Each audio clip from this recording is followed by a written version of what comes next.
Hello and welcome back to Work in Progress with Nicole, where I have honest chats with other small business owners about their journey and challenges. This is actually the second part of my conversation with Emily, a money coach and expert, and we're basically talking about all the nitty-gritty stuff of how to sort out your finances and how to sort out cash flow. Thanks again for joining, Emily. Thank you. Thank you for having me back. Yeah. It's like we had this long break. It was literally like 2 minutes and then we start again. Yeah. It's all pretend. I guess the first question is, what is the most common like money block that you see in small businesses, or especially, I guess, creative people as well? Oh, the most common one has to be this belief around I can't do, like, I'm not good with numbers, I'm not good with maths, and therefore that is why I cannot manage my money. And it makes sense, right? Because money is numbers and numbers is maths. But nowadays, we don't need to do maths. Like, we don't. I cannot do mental maths to save my life. The other day, I was asking, me, my 3-year-old, and my partner were playing this, like, essentially Hungry Hippos, right?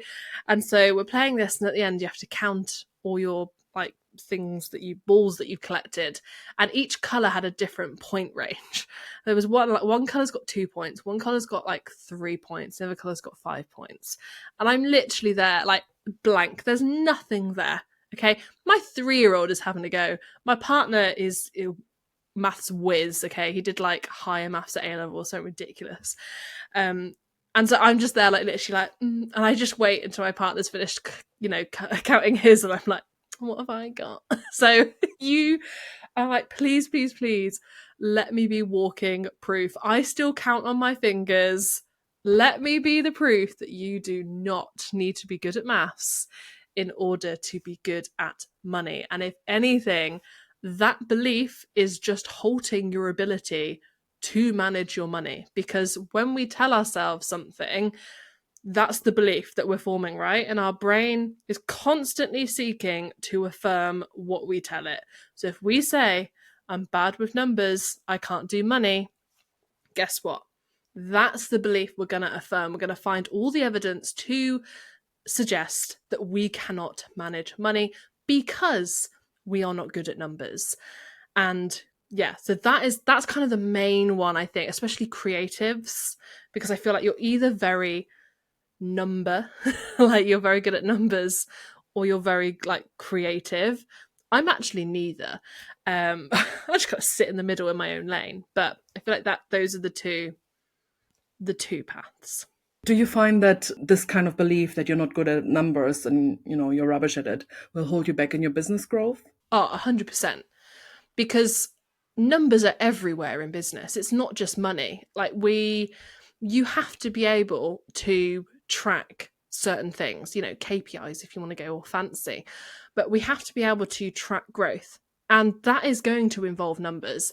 And I've seen it time and time again where it's not just money. There'll be other areas of business growth that people aren't doing because it's numbers. And we see this with things like Google ads, or not Google, Meta ads and analytics and all of those sorts of things. It's like, oh, well, I'm not very good at numbers, so I can't do all of that.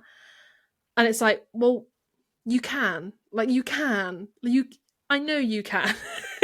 There's so many things in life. Like, I'm sure as a business owner, before, maybe you didn't have savings when you were setting up, and you set up your own website with your first ever DIY website, or you set up like your domain name with DNS servers. And I'm sorry, if you can understand that, if you can do that following a step-by-step guide, you can do all the other things that involve numbers. So yes, I think having that belief that you are not good with numbers will hold you back in a huge multitude of ways in business.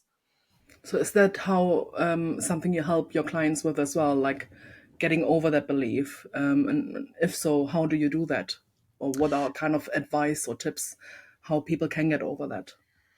So I like to look for evidence. Again, it's just working with how our brains work, because everything we do is just neuroscience, and this is I think I have a very like scientific brain. Not to brag, but I got 100% in every single science exam in school. Ooh. Can't do maths though.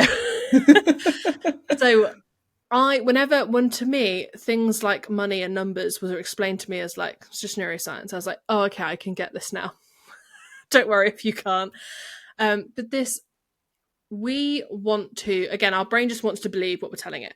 So if we tell it we're not good with numbers, we're not good with numbers. If we start telling it we're good with numbers, it's going to be like, hold up, that is different to the belief that I've been telling myself for like 30 years. And so obviously straight away it's going to be like, no, you're funny. So what we have to do is we have to like give it the evidence. We literally have to, as if you are standing in front of a court of law and providing the evidence. Just like if you were providing evidence, I actually do this sometimes with people in the other ways. Like, okay, I want you to provide evidence that you're bad with numbers, because chances are you won't be able to find any.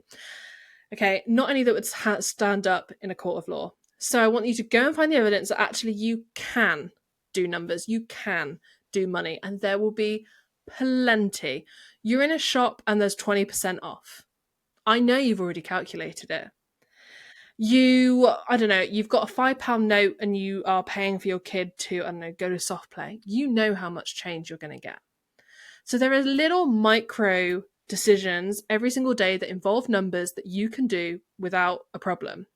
But the minute you start trying applying it to business and to growth, that's when the thoughts creep in of like, no, I can't do it, I can't do it, I can't do it. So yeah, proof it's possible. So I have people essentially go and practice it. And I will give people kind of methodologies of, this is the structure. You're going to structure your bank accounts like this. Go forth into the world. And usually with one-to-one clients, we tend to have like 2 weeks in between calls.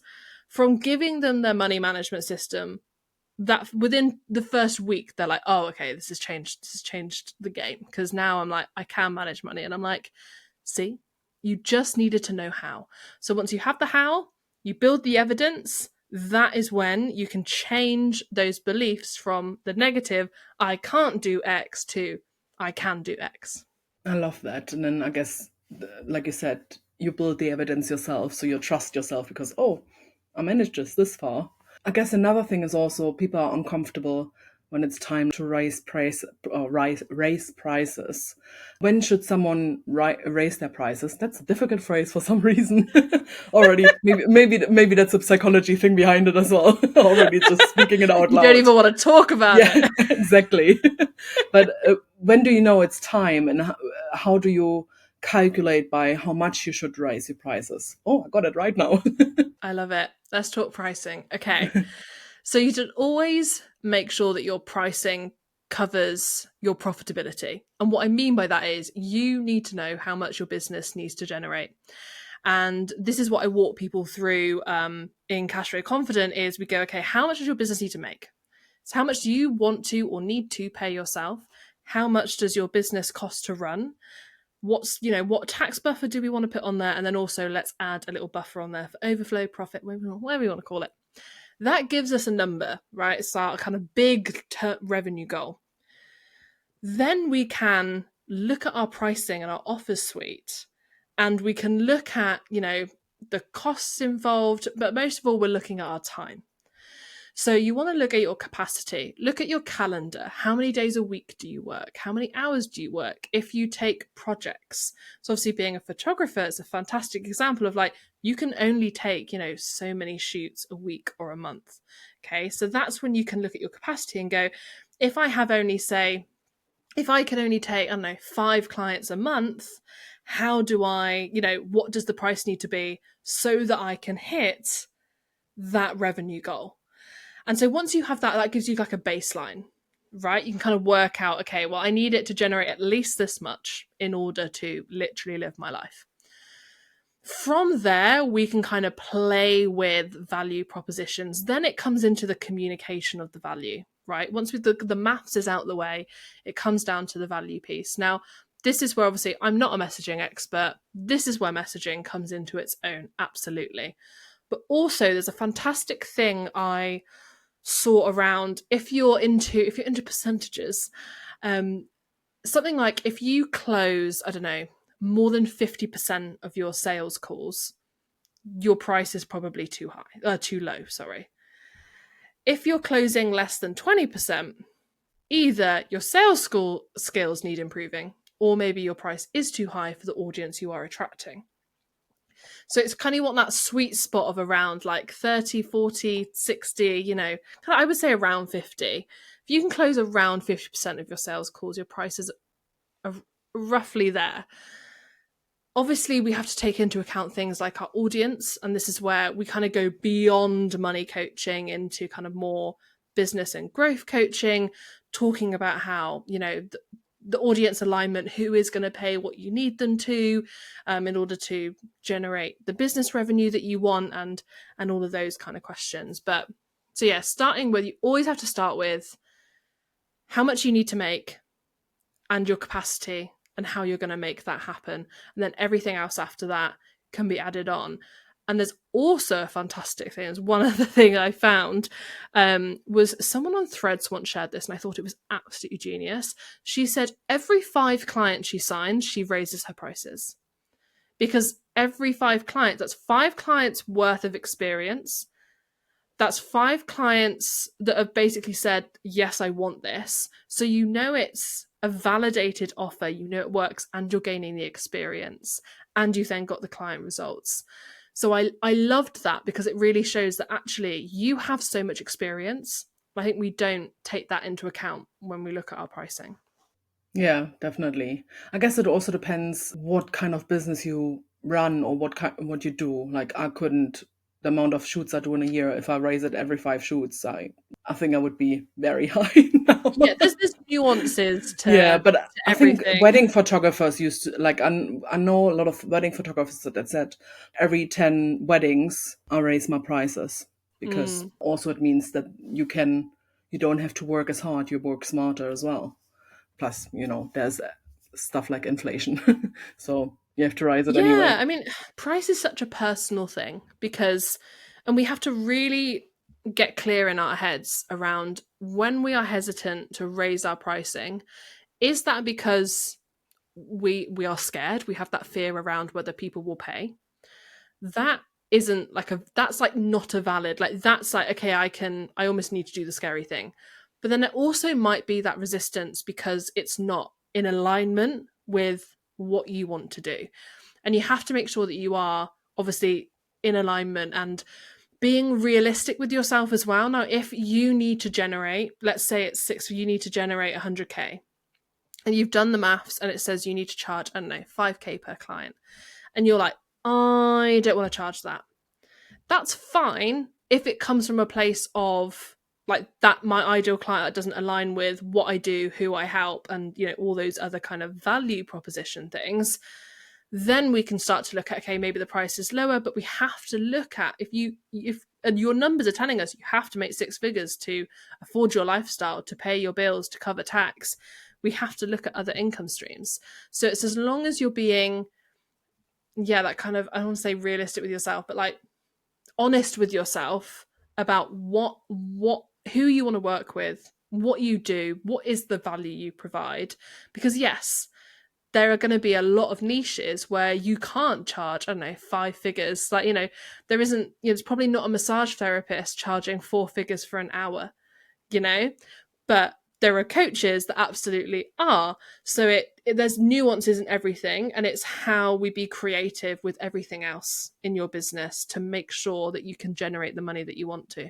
I guess that leads me also into another question about, how to navigate the feast and famine that we all experience in business, because there are sometimes beyond our, influence. There are these ups and downs to income streams because, wars going on, new presidents kind of putting on tariffs, and then everyone is less likely to kind of spend money because they're not sure how it's going to go. What's the advice for that to navigate those kind of ups and downs? First of all, to recognize that is completely normal.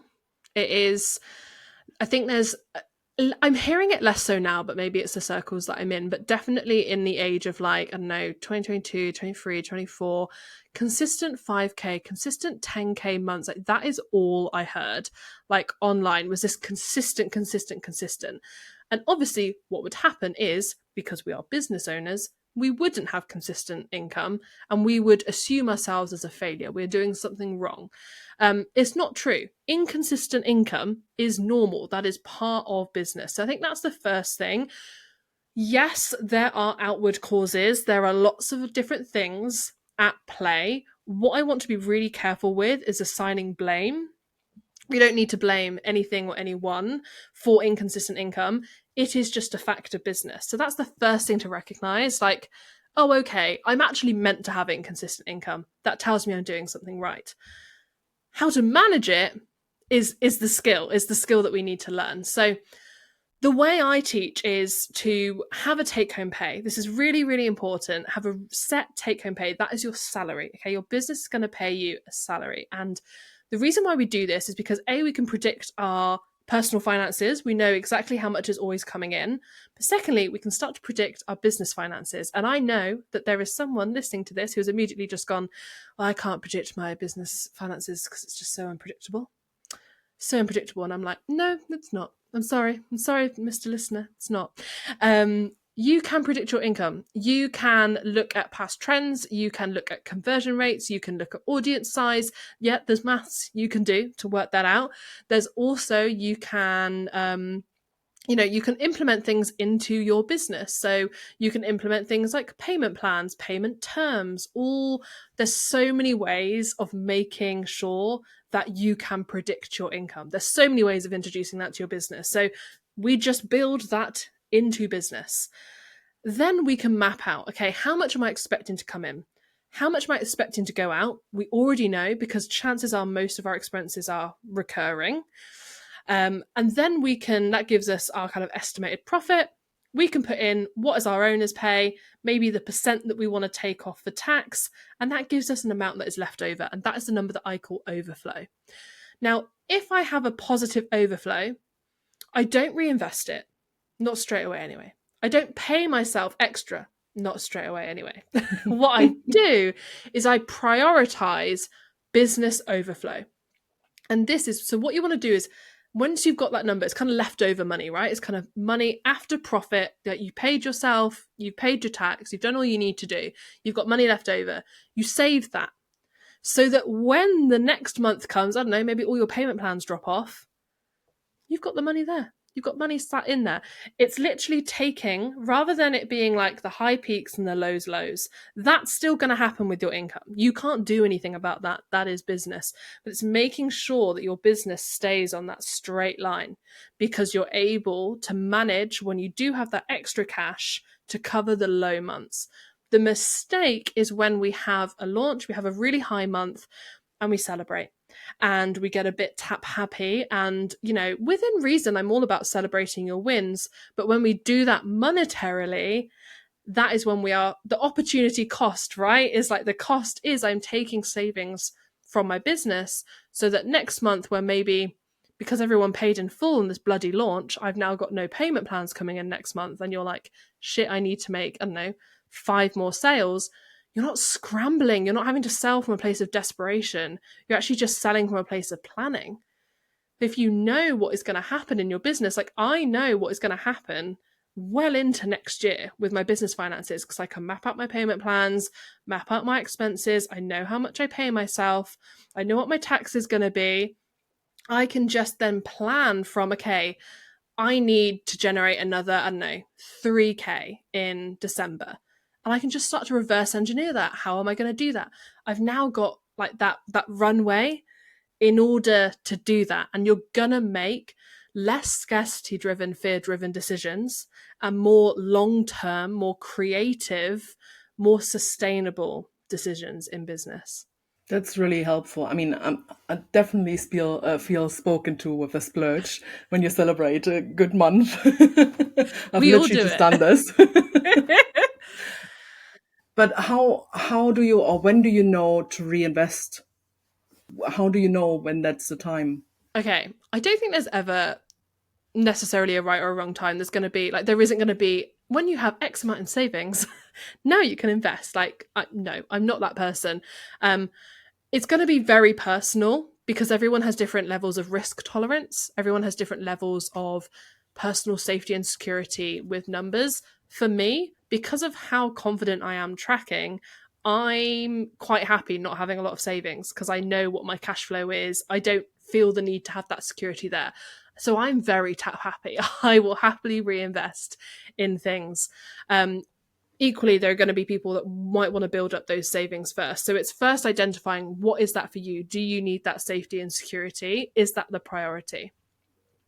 The second thing, again, is coming back to that kind of what I like to call the overflow kind of plan. If you're mapping out your finances and you know you need to make, I don't know, another 10k, like maybe you need to make another 10k next quarter or month or however much your numbers are, and you're starting to think about how you're going to make that, there will be points in that plan where you will recognize, I either need support doing, or I need like help learning, or I need to outsource, or that is where you invest.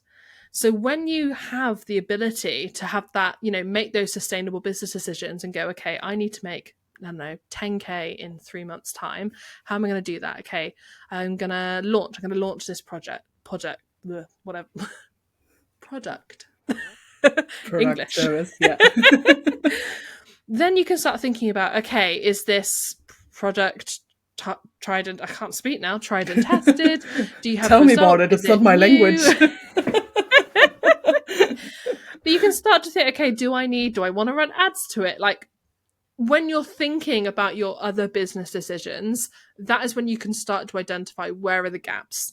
If you look at it and you're like, I don't think I on my own could generate 10k because I need help with messaging, or I need help with a sales page, or I need help with that.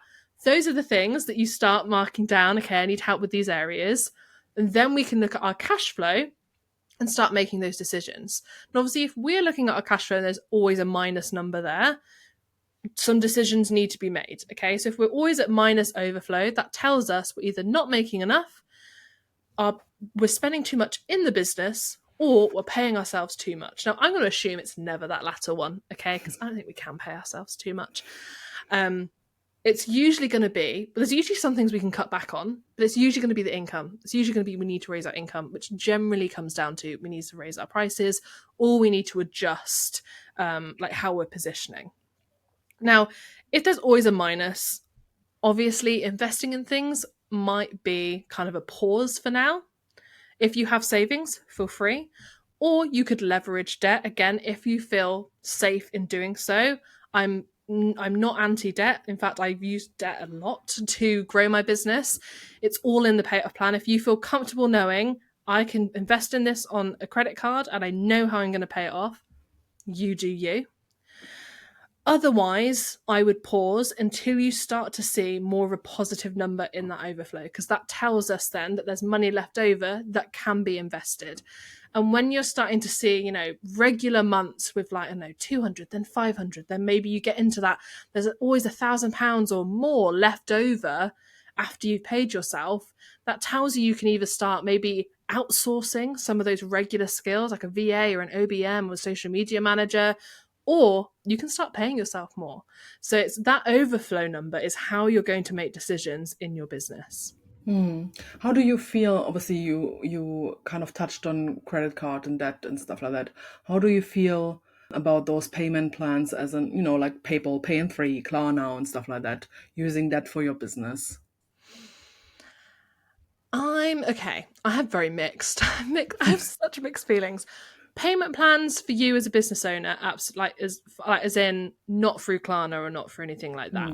Don't have a problem. That's fine. You're taking on a responsibility. I completely understand the use of companies like Klarna, ClearPay, all the other ones, because for the business owner, you are minimizing your risk. If you are like allowing people to pay you with those ways, you're minimizing risk because you get paid in full. And then the company like Klarna, ClearPay, they are responsible for chasing the debt, essentially, if someone stops paying. So I know business owners that have started using that because they had too many like people essentially default on payment plans. I think if it is a problem within your business, there's nothing wrong with it. This is a choice, right? I'm not, I've never personally used them. I do have them on a checkout option on my offers because I trust you to, like, you're a grown ass adult. I trust you to make those decisions. And I trust you to make them in an educated way. I'm not a massive fan of Klarna, and I'm pretty sure I've been in a newspaper ranting about this at some point, but just because of how they entered the UK market, and it was a lot of very aggressive marketing towards girls and women, and the logo's pink, and you can tell me that pink is a gender neutral color, and yes, anyone can wear pink, of course they can, but it was very, very intentional. Like, their branding is pink for a reason. They are not marketing towards men. Men can use them, of course they can, but they're not marketing towards men. They were everywhere. I don't know if you remember, like, walking into like a new look, and there were signs. There were signs absolutely everywhere. Play with Klarna, play with this. And I was like, what? I'm buying a £12 t-shirt. Mm. I don't need to pay with Klarna. We should not be encouraging this. And then it just got worse and worse and worse. And I'm I was in like Poundland recently, and there's like an announcement over the speaker, like, "Oh, you can pay on ClearPlay, like you can pay in 3." And I was like, "In Poundland, Yeah. in Poundland, Even guys." TikTok has it. Yeah, and I'm like, I don't think there's. It's that thing of like, I don't think there's anything wrong with using it as a tool because all debt is just a tool. I don't agree with the companies marketing and how they position themselves. I don't agree that like low cost things should be used for that. I do think it is a good tool. They're like, pay in 30 days when you want to try something. Genius. Okay. When you use it as a tool like it is intended, there's nothing wrong with it. I've got my bloody TV on a payment plan with Amazon because I was like, well, I need a new TV. And yes, I could pay this much up front, like, but then that would like eat into my savings when I can just put it as like a 20 quid a month thing on my card is fine. So there's, yeah, it's so I have very mixed feelings. I still am like, I don't know, because before I became a business owner, I was very anti, and now I've become a business owner and I work with payment plans a lot. I'm like, oh, I see the benefit. So I think it just comes down to the tool and how you are using it. If you are, I've seen business owners. This is where it like is really bad. This is what I don't agree with. When business owners will market, don't worry if you can't afford it. You can pay with Klarna. That's bad. Not marketing it as that and just being like, this is the price. And if people then choose to use Klarna, that is on them. Okay, so I think it's literally that. It just comes down to the integrity, really, of how Yeah. you're using it. Yeah, I totally get that. I think especially even for my business, sometimes I have like gear that I need to buy, and yes, maybe I have those 300 or 400 pounds, but like I said, then that's gone from my savings. So it's way easier to just pay 100 a month for 3 months, and then that's dealt with, and I can easier afford that. But yeah, the sole marketing of like, oh, you can't afford this, but you can do it this way. I think that's problematic as well. But on the other hand, sometimes you have people that say, oh, I really want this in like 6 weeks time, but I don't have the money right now. So I mean, for me, for example, people have to pay a deposit. So sometimes they're just not aware. Actually, they think they have to pay everything up front as soon as they say, I want to book. Whereas actually, no, you only have to pay something now and then a week before the shoot. So that's already, it is a payment plan. Not that I'm marketing it as such, but 1,000 at once is also not feasible. And again, other things could change. You might want to change date or whatever. So it's just more, feasible and easier for them to make it into anyway.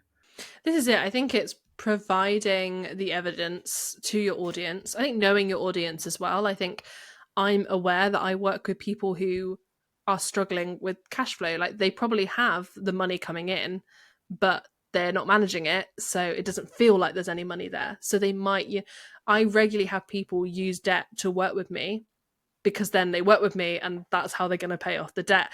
And it does feel a bit counterintuitive, but ultimately like I said, we're all adults and we are making that decision. And as long as we get to make that decision, we don't feel pressured or coerced into doing that. Like, it's when the business coaches are like, well, I invested this much, like, I put this much on a credit card, and so you should be willing to get into debt for this. And it's like, that is damaging. Yeah. No one should be willing to get into debt for anything No, if they if they don't want feel. to, Yeah, if yeah, it's your conscious decision, that is fine. But yeah, it's marketing it as such is, yeah, that's I yeah, don't like. definitely. And has there been any kind of mindset shift around money for you that has changed things completely? Ooh, that is a good question. Thank you.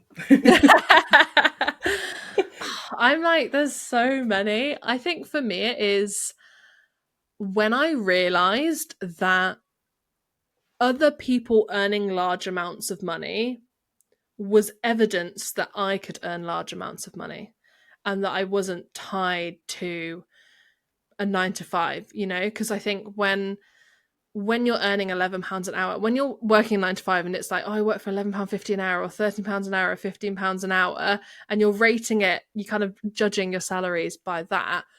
The idea of someone making 10K in a month feels, I know a lot of people feel threatened by it because, and they can feel, this is why I think the coaching industry sometimes gets a bit of a bad rap, because people just don't understand how the money is earned. And so they think there must be scams and things like that going on. But once you realize, actually, no, you can make large amounts of money. It is possible for you to make large amounts of money. So I think with me, it was having that belief, being able to believe in myself. Like, I believe I am going to make a large amount of money. I believe I am going to. Well, this year my goal is 100K, but actually, because I can't be bothered with VAT yet, so I'm actually going to keep it at like 80K. So that, can I make that? And I'm like, yeah, easy. Like, there's no doubt in my mind. And like, going into next year, I want to jump into VAT. So let's call it, I won't even call it 150. I'm going to call it 200. I'm just like, yeah, of course I can make that money. And because I have that belief, it makes reverse engineering it and just building out the plan a lot easier, because there's no qualms, there's no like wobbles. I'm just like, yeah, of course I can, because I've seen other people, I work with people that make that much money, and I know they're not doing anything different to me. So I'm just like, it's just a belief thing. I love that. That's basically the opposite of the imposter. Yeah. And don't get me wrong, like, imposter syndrome can come in. I think for me, the imposter syndrome comes in with, if I share online, like someone, I don't know, if I get something wrong, someone will like come, like, I'll be, I don't know, don't know, it'd be like the clip from Game of Thrones of like the shame. me walking through me walking through the algorithm, shame. That's where it creeps in for me. But in terms of making money, I'm just like, no, like, obviously, I'm like, can I take home 5K a month? I'm like, watch me, let's go, let's do this thing. I've already gone up to 3K this year. I'm like, let's go. I love that, and that's the thing. Like, literally, who's holding you back? Just yourself. So Yeah. if you remove that barrier, there's no sky in the limit in the sky. To kind of wrap this up, obviously it's called work in progress. So I wanted to ask you about your work in progress. Is there anything you're currently working on yourself, your business, or also any offers or kind of launches you have planned? Yeah, so I mean, personally, my work in progress is I've just started doing PT twice a week, which is, whew, last week I could not walk. I can actually feel my legs this week, so that feels good. I could walk, not hobble. I'm also doing driving lessons, and I'm going to learn to drive. Exciting! I know, in my 30s. Let's go. But in business, I'm super excited. I'm trying something new. I'm having a bit of fun with business. I'm not following, any frameworks, and I'm just giving something a go. I'm doing like a kind of a Black Friday offer party style vibe. I've never done an offer party before. Don't know what to expect, but basically having a go with having some fun free live events, as well as hopefully selling. a lot. Like pre-selling spots for the new year, offering like resources that have maybe been out of reach for some people at a really accessible price, and yeah, just having a bit of fun with it. So watch this space for name not confirmed offer party. I love that. You heard it here first. Yeah, work in progress offer party. Woohoo! That's what I'm going to Yeah, call it now. well. Brilliant. I love that. So thank you so much for taking out time of your day to, share your journey with us and your vast knowledge in money and all things business related. And for everyone else who listened in, thank you so much and speak to you soon, I guess. Bye, Emily. Cheers, bye.